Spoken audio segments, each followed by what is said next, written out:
Hi, welcome. This is Diana Hoff, Mountain West IRA. Today we're continuing our free education, and today we're going to talk about precious metals. So let me go ahead and share my screen. By precious metals, I mean holding the actual bars or coins inside of your IRA. Standard brokerage custodians such as Fidelity, Charles Schwab, TD Ameritrade, they don't handle the physical gold and silver. They'll let you buy, stocks and bonds, but you cannot hold gold, silver, platinum, or palladium inside of your IRA. So if you want to hold gold in your IRA, first you need to set up a self-directed IRA. So this is just going to be a quick introduction to holding precious metals in your IRA.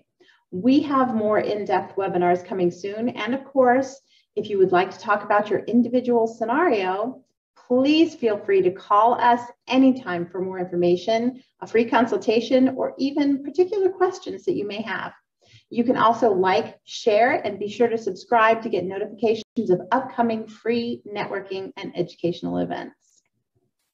The IRS is pretty darn specific about what you can and cannot hold inside of your IRA.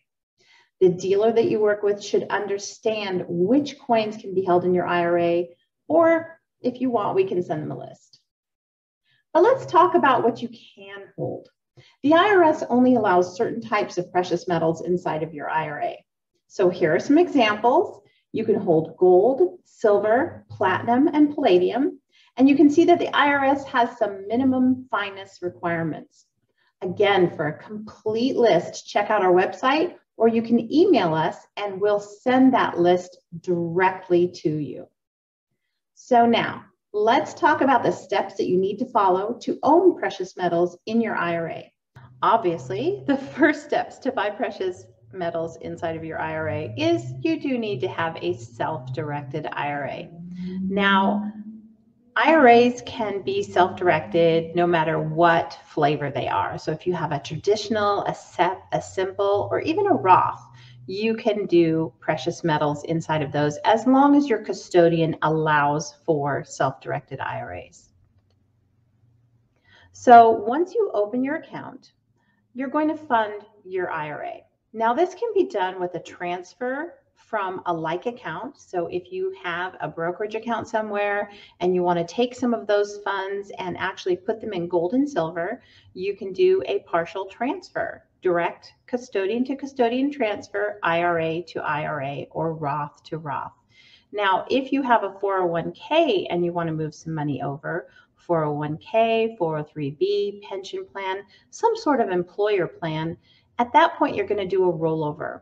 And of course, you can always do a contribution, and that is basically taking money that you've been paid directly out of your pocket and then just go ahead and opening your traditional, your SEP, your simple, your Roth with a contribution. The next thing you're going to do once your account is open and funded is you're going to choose a dealer. Now you're going to provide us with a purchase contract agreement from your precious metals dealer that actually specifies that your IRA is the buyer. So let me give you an example of that.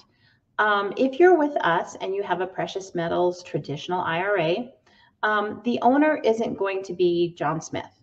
The owner is going to be Mountain West IRA, FBO, which is for benefit of John Smith IRA. And that's the way it's going to be listed. Once you've got that purchase agreement, you're going to complete a direction of investment. It's a very simple form that tells us exactly who we're going to be paying from your IRA to go ahead and purchase those metals. Now, if you're sending the funds via wire rather than check, you will have to fill out outgoing wire instructions, and you can get that right from the dealer that you're working with. Now, here's one thing that many people don't realize. You have to choose a depository. The IRS is not going to allow you to physically hold those metals unless they get their taxes. So you're going to provide us with documentation necessary to establish a storage account with a depository that is your choice. You complete a depository payment authorization form, and then you're good to go. Now, many of our clients simplify this step by choosing a certified licensed dealer who also provides depository services. If you need contact information, we are always happy to provide a list of some of the dealers and depositories that many of our clients are currently using.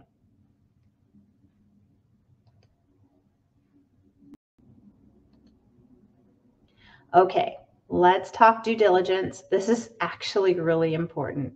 Whenever you invest, you should be looking out for your own best interests. So what does due diligence look like when we are talking precious metals? Don't buy from a sketchy dealer who says they're going to give you a huge deal or a major discount, but you have to hurry. Check their references. Are they licensed? Have they changed their name 3 times in the last 4 years?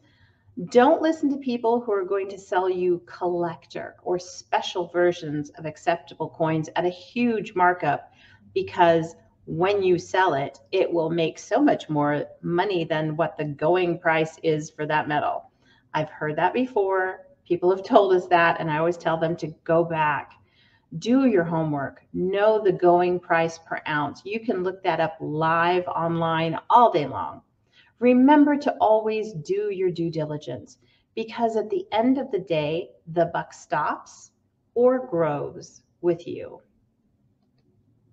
Thank you so much for joining me. Again, if you have any questions at all, give us a call, send us an email, and our contact information, as always, will be in the comments.